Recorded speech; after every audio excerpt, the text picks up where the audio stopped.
Coming up in today's bulletin, Australia commits $190 million to support the Royal Solomon Island Police Force. Upgrade work on the Santa Cruz airfield in Temotu Province is progressing as planned. And Australia signs to fund the Stronger Education Together SET program, which cost around $230 million. Hello, you're watching SIBC's TV News Bulletin. I'm Sharon Nanau. Australia and Solomon Islands plans to sign a Memorandum of Understanding on Australia's $190 million commitment to grow the Royal Solomon Island Police Force and establish a new police training centre in Honiara. Australia's Deputy Prime Minister and Minister for Defence, Richard Marles, MP, confirmed to local media during his visit to the country yesterday. The $190 million support to the RSIPF will spread over 4 years and would be used to improve funding, training and infrastructure support to grow the RSIPF. My meeting this morning with Prime Minister Manelli comes just weeks after Prime Minister Manelli and Prime Minister Albanese signed the historic agreement between our two countries, which will see a transformation in the partnership between Australia and Solomon Islands in seeing an increase in the capability of the Royal Solomon Islands Police Force. This will be a dramatic change, a dramatic and positive change for Solomon Islands in terms of its policing capability, which will have at its heart the establishment of a training centre here in Honiara. But it will also really increase the police's capability to operate right across the entire nation, and we are really pleased to be able to support Solomon Islands in that endeavour. The next step in relation to this process is the signing of an MOU between our two countries, which will see the detailed implementation of the agreement. It was the MOU that we were speaking about today between myself and Prime Minister Manelli, and we've committed today to seeing that MOU be concluded as soon as possible, and all the resources necessary to ensure that happens being made available, and we will certainly see that happen. Mr. Marles adds the MOU in the works is very much driven by the Solomon Islands government. What's important to understand about the MOU is that this is very much being driven by Solomon Islands. That is to say, we are seeking to address the priorities of the Solomon Islands government in terms of how we grow the Solomon Islands Police Force and how we see the development of the training centre. And so this will very much be placing the Solomon Islands government in the driver's seat in terms of the conclusion of the MOU. I mean, what we stand to gain as Australians is having a stable, peaceful neighbour. Fundamentally, it is in Australia's interest to see the human development advance as much as possible throughout the Pacific. This is our neighbourhood, and we want to see prosperity grow throughout the Pacific. We want to see that happen here in Solomon Islands. Having a capable police force in Solomon Islands, which is run and operated here by Solomon Islanders, maintaining Solomon Islands' own security, is hugely advantageous for Australia. I mean, it really is a win-win for both countries. Australia has made very significant commitments in the past, Ramsay being the obvious example, when there have been issues, and that's the case throughout the Pacific. It's an example of where we see that having a peaceful, prosperous, stable Pacific, where human development is moving forward at a pace, is something that is deeply in our national interest. And so this is very much a partnership that this government here is really wanting to move down this path in a very significant way. We see as a real opportunity for Australia, and so being able to partner with Solomon Islands in respect of this is something that is going to be great for Solomon Islands, but it is going to be great for Australia as well. SIBC News understands Mr. Marles' visit to the country comes after Prime Minister Albanese and Prime Minister Manelli announced in December last year Australia's support to grow the size and capability of the Royal Solomon Island Police Force, reflecting Australia's role as Solomon Islands' security partner of choice. Now, upgrade work on the Santa Cruz airfield in Temotu Province is progressing as planned. Ministry of Communication and Aviation Permanent Secretary Alvin Danitofea, in an interview with SIBC News, said the $117 million project supported by the World Bank under the Second Solomon Islands Road and Aviation Project, SIRAP 2, once completed, will address flight services to the province. The airport below Yumi Lo Lata him currently under upgrade under the project Yumi Colon SIRAP, where him funded by the World Bank. Now Yumi Lo SIRAP 2 him phase 2 law this follow program, and one follow law kata projects Yumi currently him waiting Lata. Yumi in the phase of mobilization, and mobilization him almost done now, and works started low later. Now there's some excavation, removal of some topsoils low western end low later him on continue. Mobilization low technical people blow Yumi him to later him already started. Also Yumi got officers from project team blow Yumi low this follow project actually travel down already later. Compensations in relation to what trees and were inside low area of interest below Yumi, him already compensated for in preparation for the groundworks and for the upgrade of the airport. Him now the current happening low later this time. Mr. Danitofea said the upgrade work aims to have the airfield fit for all weather conditions and ground lighting systems. This one bitumen shield by Yumi Silim upgrade I'm considering by Yumi doing now sealing low runway. We like upgrading from all weather airports with ground lighting system as well. So by Yumi expecting by sealing low runway low latter, as well as having a proper ground lighting system where assist during rainy time or evening times, dark times low area low latter. In terms of land dispute becoming an issue during the project, Mr. Danitofea said the Santa Cruz airfield is on government land, so they don't anticipate much issue there, except for the airfield extension area, which they have already addressed. Aviation area of interest below Yumi Lo Latahem within government-owned land there. The extension of this runway by him encroach inside law may encroach into customary land, and also some trees may be cut down where inside law customary land. That one now we feel in the process of ensuring that government deal with him adequately. We having our safeguards who are dealing with that. Concerning projects in Solomon Island, it is normal for you may encounter now what the challenges in relation to land due to our land tenure. However, there is a process at hand where immigrant for you sort him out of issues and challenges immigrant. It does not change the estimated completion date for the project. So we are still working within the estimated time. We do acknowledge the challenges that may be ahead, but we will strive to ensure that this project are delivered within schedule.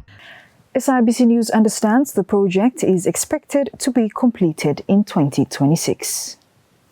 Australia signs to fund the Stronger Education Together SET program, which cost around $230 million Solomon dollars. Alex Dadamu reports. The Ministry of Education and Human Resource Development and Australia has signed a direct funding agreement to implement a new education partnership between the two countries in Honiara on Wednesday. Known as the Stronger Education Together SET program, the program aims to improve equitable school access and enhance the quality of education in the country.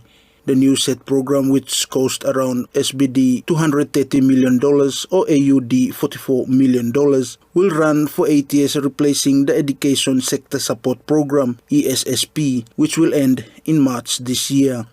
In his remarks at the signing, Minister of Education Tozen Leokana says the national government and the ministry welcomes the focus areas of the new partnership. The GNAT and the MED welcome the focuses areas of new partnership Stronger Education Together program, which concentrate on key three key areas, which namely expanding access to quality school infrastructure, strengthening teacher training at Solomon Island National University, and providing scholarship and skills development opportunities for Solomon Islanders. Moreover, the partnership will play a pivotal role or a crucial role in addressing the shortage of qualified and well-prepared teachers by providing targeted support to SINU, to improving teaching and learning programs and enhancing lecture capacity and in curriculum development and research will ensure that teachers are well equipped to meet the diverse needs of a growing school-age population. Meanwhile, Australian High Commissioner to Solomon Islands, His Excellency Rod Hilton, says he is proud to announce the partnership which will deliver 50 school infrastructure projects across the country. Me fellow Bar are proud for standing with you today for announcing partnership whereby delivering 50 important school infrastructure projects, whereby delivering new and urgently needed education facilities across every province below this fella beautiful nation. Me fella proud too for standing with them Herd and Sinu for building one fella modern teacher laboratory, whereby helping new teachers for practice and learn them skills before I care to go teach in classroom long different place long solo. Me fella listen good to time you tell them need for flexible funding. This fella DFA you may sign him today by help for give him funding on time, remove some fella problem where you may been faced long past years, and support him commitment blow you for making education outcomes home strong for everyone. Alex Dadamu for SIBC TV. The Ministry of Education and Human Resource Development released the 2025 Solomon Islands Government Scholarship. There were 3,730 applicants who applied for the pre-service category and 1,257 applicants for the in-service category. Of the total, 1,038 candidates were selected based on the selection criteria used. The ministry explains selections were based on academic performance, foundational skills, leadership and community participation, industry training needs, financial and socio-economic status of candidates. The categories of scholarships that the Solomon Islands government has funded include certificate diploma and undergraduate and postgraduate programs for pre-service and in-service. Those who have been selected for the 2025 SIG scholarship will be published and made available in the MED SciTESA website, media outlets and the NSD notice board. MED reports the constituency scholarship list will be published this week. The Ministry of Education reports the underperformance by students in the 2024 schools examination is taken note of and is now being addressed by the ministry. Alex Dadamu reports. The underperformance by students in the 2024 school examinations is a big concern for the Ministry of Education and Human Resource Development, MEHRD. Education Minister Honorable Tozen Leokana made the statement during the signing of the Stronger Education Together SET program on Wednesday. Honorable Leokana said his ministry's senior management team has come up with a strategy to address the issue. In a statement this week, Opposition Leader Honorable Matthew Wale made a call to the ministry to investigate the cause of the high fail rates of students in the 2024 national examinations. Overall, in 2024, the cohort of students did well in the exams, and I extend my congratulations to them, including their parents, teachers, and guidance who have supported them in their studies. As we know, as we see in Year 11, cohort of students perform very well in all subjects except for English. Year 12 students also perform well in science, in general science like physics, chemistry, biology, computer studies, design technology, accounting, and agriculture. But a reasonable number of students did not do well in English, mathematics, development studies, geography, economics, and history, compared to 2023 Year 12 exams and results. And these are alarming. And how can we support these areas that need, and this ministry is really challenged by this. But through this program, we hope that we will address a lot of these challenges. We cannot solve all the problems. We look at areas that is challenging us, and this program is come to a critical time. Compared to the 2023 Year 9 results, examination results, you will see that the majority of the 2024 cohort of students underperformed in maths and science. The underperformance of the 2024 cohorts of students in the national examination is a great concern to my ministry, and my senior management team has already put out a strategy to improve mathematics and science education at Year 9 secondary education level. And I am appealing to all the education stakeholders to work with my ministry to help teachers in our schools to improve the quality of students. Alex Dedamu for SIBC TV. Now, Solomon Islands is looking to renewable energy as a solution to reduce electricity cost, with Director of Energy Gabriela Aimaya highlighting its importance in the country's national energy policy. Andrea Mahanua with the details. Renewable energy is the pathway forward in reducing electricity cost in the country. Ministry of Mines, Energy and Rural Electrification's Director Energy, Gabriel Aimaya, said renewable energy is a subsector in the country's national energy policy. He said 99% of the country's energy mix is driven by diesel fuel. The energy mix in Migarem, him almost 99%, him run on diesel. Only 1 megawatt solar normal lo Henderson. And 1 megawatt, yeah, our peak load lo Honiara, him around 18 megawatts. Yeah? So you see, 17 is produced by diesel. So with the cost of fuel, that is why our tariff him high. Him contribute to the higher tariff. So with that, the energy division him creating Solomon Island National Policy Framework lo 2009.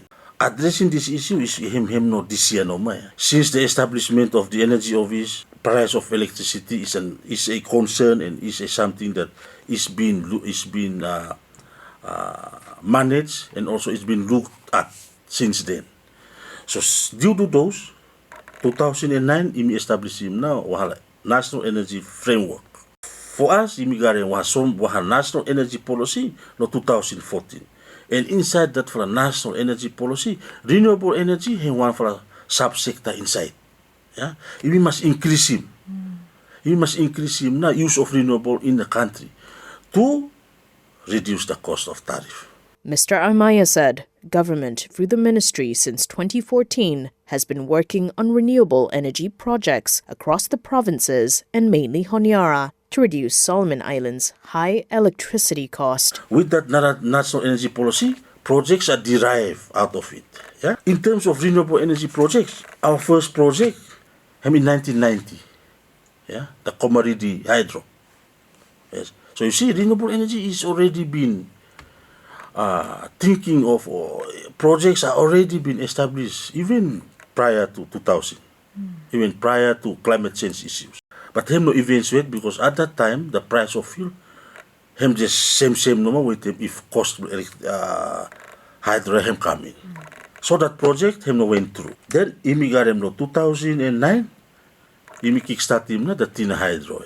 That's the project, not a project with SIG in terms of renewable. In 13 Solomon Island him negotiate with UAE and New Zealand to develop him na 1 megawatt solar for Solomon Power lo Henderson. In 2015, the Solomon Island government with ADB embarks on the few hydro for Auki.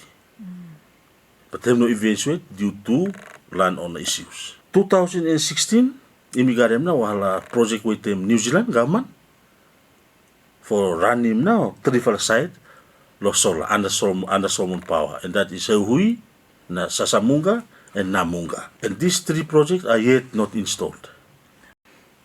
Then you come to 2019, what you were mentioning earlier. Honiara agreed to be 100% by 2030. We prepare him that one in 2019, yeah?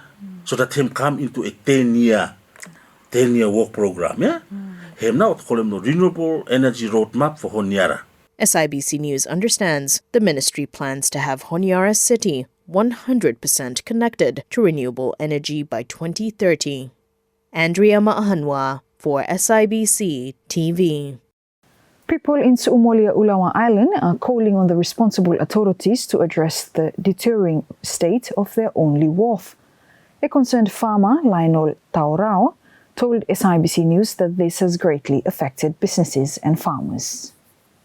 This one hemi one fala concern no mablo kata farmers and not business owners lo here lo Ulawa Island where wharf blo mi fala lo here hemi this time hemi no good na say result lo the king tide load past years here and hemi this time hemi start wasim awena part lo warfare and hemi become serious na because of mi fala concern too much because hem no more only Woflo Island and mi fala lo here lo Ulawa Island mi fala tu and fala main contributor lo copra blo imilo country for revenue blo country and mi fala asken na government or ministry responsible for take serious solution for kata sakam make them repairs lo work lo mi fala lo here lo small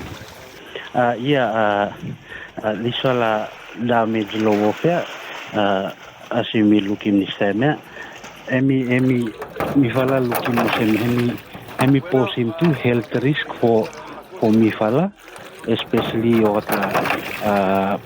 cruise lo ship and mi fala farmers where mi fala time doing backloading where mi fala rolam copra or we will find him hard time to lo try for get them products lo mi fala across lo wharf for go load him lo ship so hemi if you look lo side lo health hemi pose him to health risk for mi fala. Mr. Taurai adds, as one of the country's main contributors in the commodities like copra and cocoa, they are in need of a proper wharf.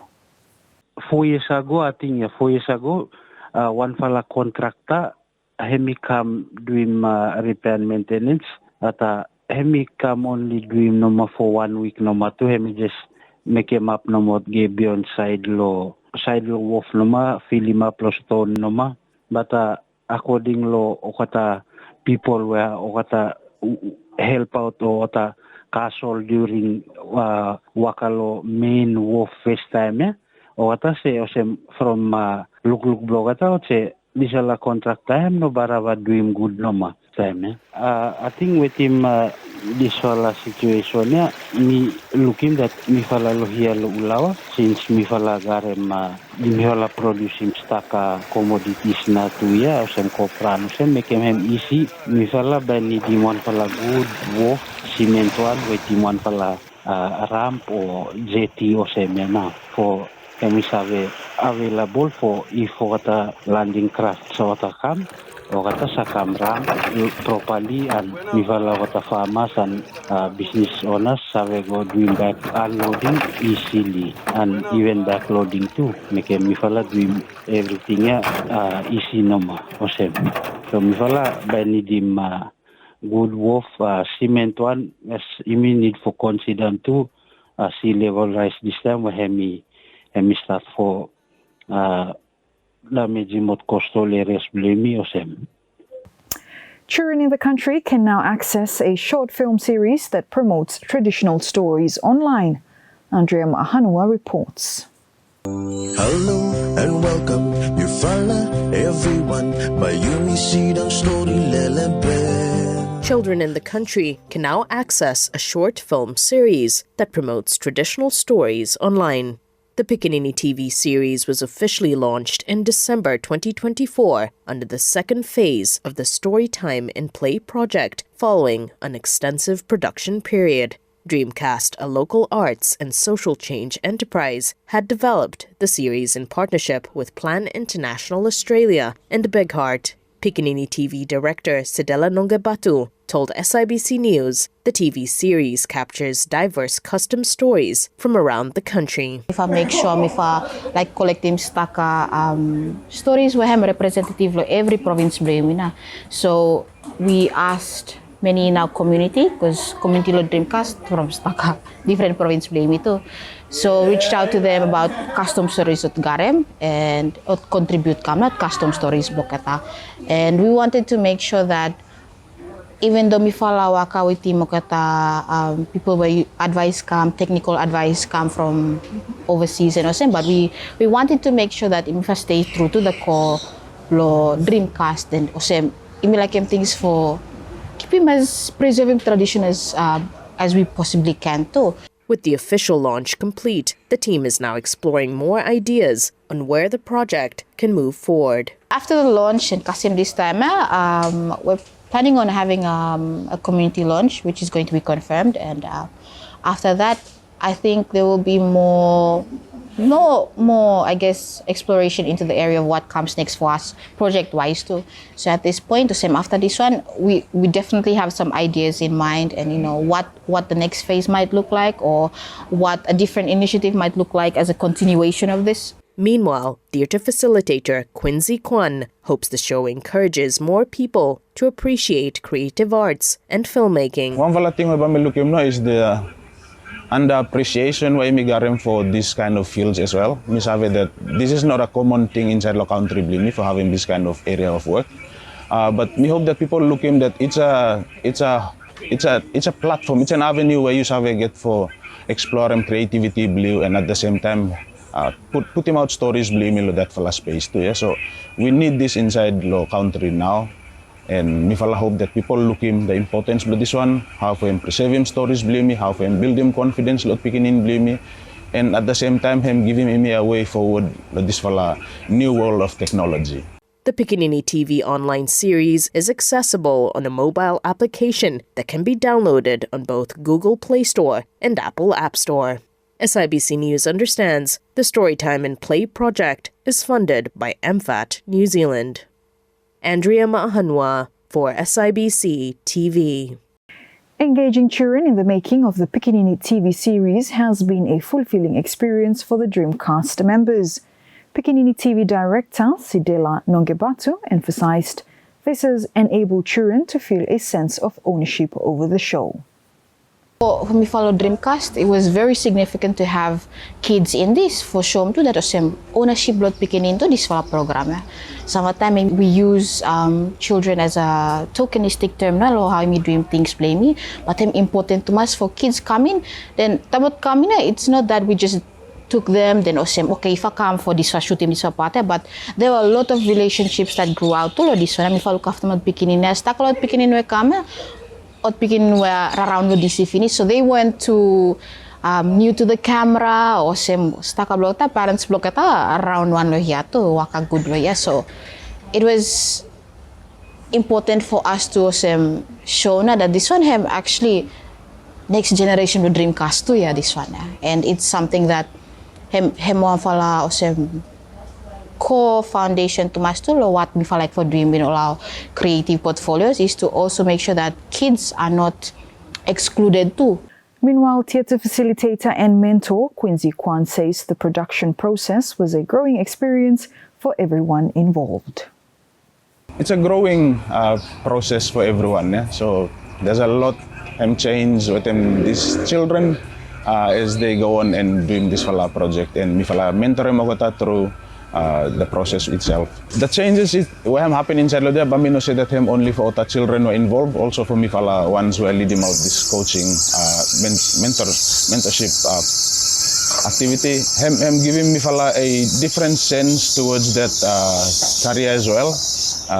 In a sense where we are growing a new generation of casts in this country, and I'm nice for looking that one. So yeah, the progress.